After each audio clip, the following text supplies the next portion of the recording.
Nusantara, nama lain dari Indonesia, sejak ribuan tahun lalu sebelum Masehi telah dikenal oleh dunia. Dikisahkan jika Raja Nabi Sulaiman membangun banyak kapal di Ezion Geber, dekat Elot di tepi pantai laut Kolzom di negeri Edom. Sulaiman mengirim sebuah ekspedisi ke Ofir bersama dengan awak kapal Abu Hiram, kepala arsitek pembangunan Haikal Sulaiman. Ekspedisi itu pulang dari Ofir membawa 420 talenta emas. Emas itu langsung diserahkan kepada Sulaiman.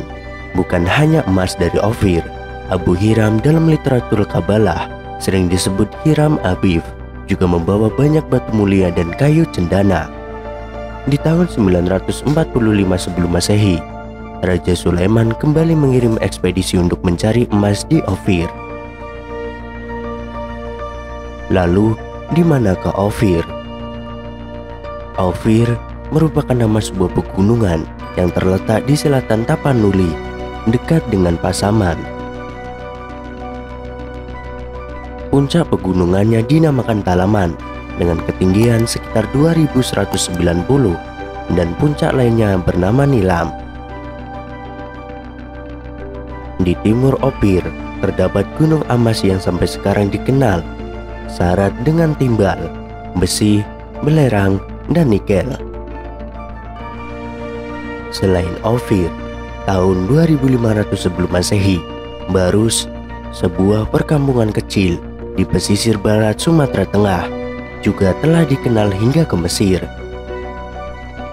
Kerajaan Mesir kuno melakukan kontak dagang dengan Barus, yaitu untuk membeli kapur wangi atau kapur barus sebagai bahan dalam proses pembalseman mumi para raja.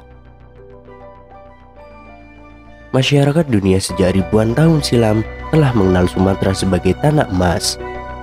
Sebab itu, pulau ini menyandang nama Suwarna Dwipa atau Pulau Emas. Banyak sebutan-sebutan lain, semisal dari Yunani, Cina, dan sebagainya, yang artinya juga tanah emas. Seperti yang telah diceritakan dalam kitab Nasrani sebelumnya, bahwa kargo yang diterima oleh Nabi Sulaiman berisi emas, perak, batu mulia, gading gajah, kayu algum atau cendana, serta mutiara.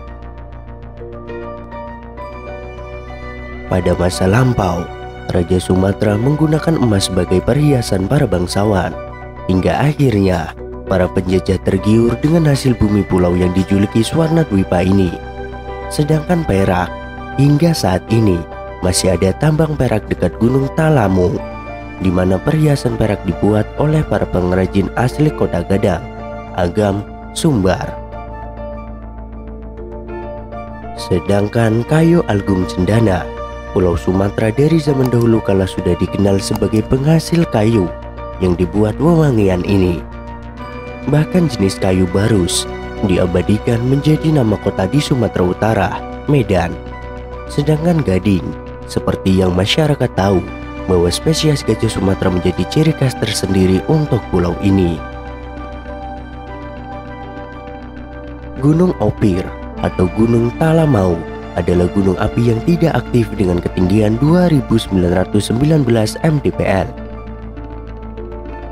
Gunung ini memiliki puncak bernama Puncak Trimarta, yang belakangan ini menjadi fenomena unik di sana, yaitu tampak ada kilatan cahaya seperti emas dari puncaknya.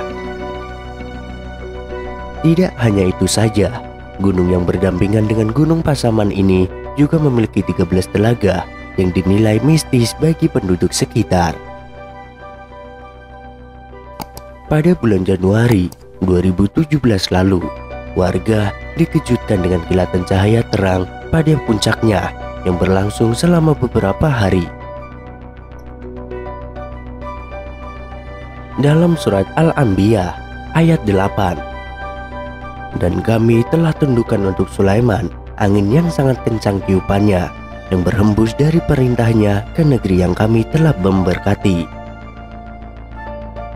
Van der Molen menerangkan, dari segi angin, pantai barat Sumatera lebih mudah dilayari Angin musim yang paling baik untuk berlayar dari India ke Asia Tenggara bertiup antara Oktober dan Maret. Saat itu angin dari barat akan membawa kapal-kapal yang bertolak dari India Selatan atau Sri Lanka menuju ke Sumatera. Kemansyuran kekayaan Nusantara telah dikenal dunia sejak ribuan tahun sebelum Masehi. Bangsa-bangsa Eropa pun berdatangan seperti Spanyol, Portugis, Belanda, Inggris, dan lainnya. Niat bangsa-bangsa ini ke Nusantara tidak hanya berdagang, namun juga untuk menguasainya, sekaligus menyebarkan ajaran salib di tanah yang dianggap kafir ini. Kita mengenalnya dengan slogan 3G, Gold, Glory, dan Gospel. Dimulailah masa-masa penuh kegelapan di Nusantara, di mana Belanda dianggap sebagai bangsa yang paling lama yang mampu menjajah tanah yang kaya ini.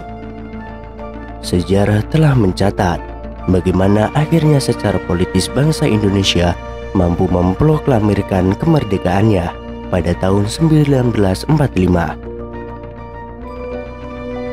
Kata Opir bukanlah bahasa Indonesia atau bahasa Melayu, bukan pula bahasa Sanskerta.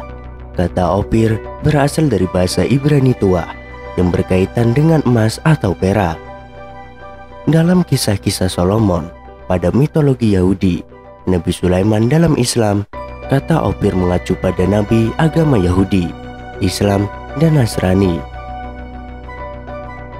Menurut mitologi Yunani, Timur Jauh adalah ujung dunia, di mana Adam dan Hawa diturunkan ke bumi. Diyakini pula, Asia Tenggara atau Nusantara adalah pusat emas atau perak. Dalam kitab Perjanjian Lama disebutkan, Nabi Sulaiman mencari Opir atau emas ke wilayah timur.